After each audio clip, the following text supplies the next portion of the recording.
Hello，我係洪老師。今日我哋要溫詞嘅體制。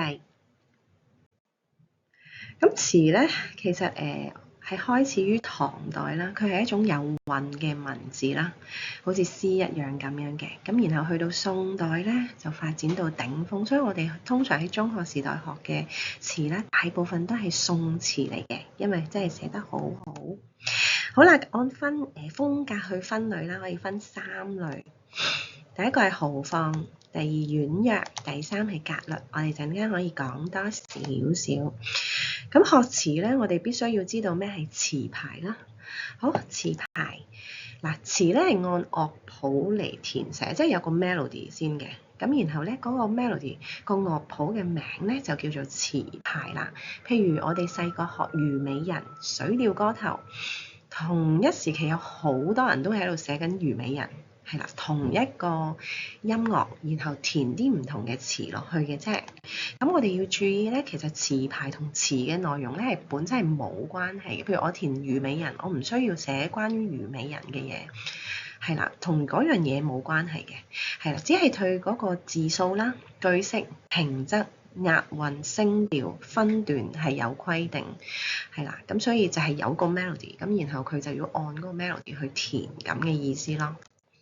好，咁既然係咁嘅時候，有啲小知識其實就好簡單啦。咁因為佢係按住個音樂嘛，所以佢嘅句式啦，其實係長短不一嘅，因為要按詞牌去定咯。分段都係，咁有啲詞咧本身係唔分段，有啲詞咧係分兩段，有啲多啲，不過好少見3、4段嘅，通常都係2段啦。咁上面嗰段咧，我哋叫上片上闋；下面嗰段咧，我哋叫下片下闋，就係咁嘅啫。咁然後押韻啊，咁因為押韻咧都係按嗰個音樂而定嘅。咁有一啲咧係句句押，有啲隔句押，有啲咧隔好多句先押，又可以係一韻到底，又可以中途轉韻，所以咧佢比起詩咧有更多嘅變化嘅。好，知道咗詞牌之後，有2樣嘢我哋都要知道埋嘅，就係詞題同埋小序係咩嚟嘅咧？嗱，原初咧其實詞只係有詞牌嘅，即係我哋只需要知道佢嘅音樂係咩啦，個題目。咁但係咧後嚟到蘇軾嘅時候啦，佢有時候會加上詞題同埋小序喎。咁然後後尾好多人都一齊都加啦，咁就話俾你聽，點解我要寫呢首詞啊？咁就作一個小序，譬如蘇軾嗰個水調歌頭啦，我哋好熟悉啦，丙辰中秋歡飲達旦嗰個就係點解我寫，我幾時寫，話埋俾你聽，咁嗰個係小序啦。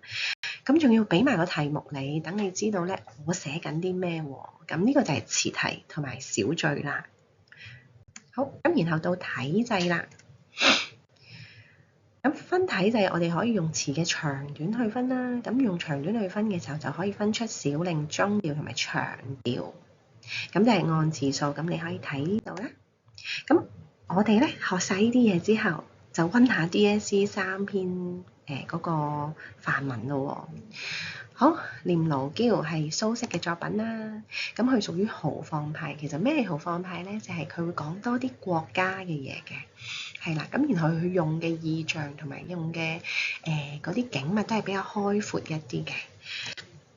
好，咁呢個詞牌就係念奴嬌3個字啦，就係嗰個詞牌 melody 啦。好啦，咁然後蘇軾嗰陣時有加到個詞題就係赤壁懷古。好，然後佢類別，因為佢有100個字，所以我哋叫長調啦。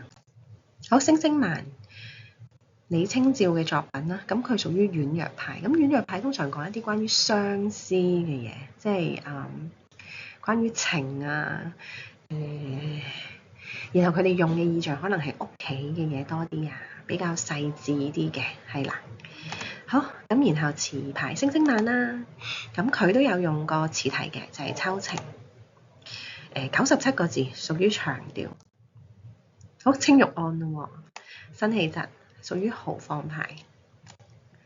咁然後青玉案啦，好，詞題辛棄疾都有加到詞題嘅，呢個係元夕，係啦，講元宵佳節裡面嘅情況。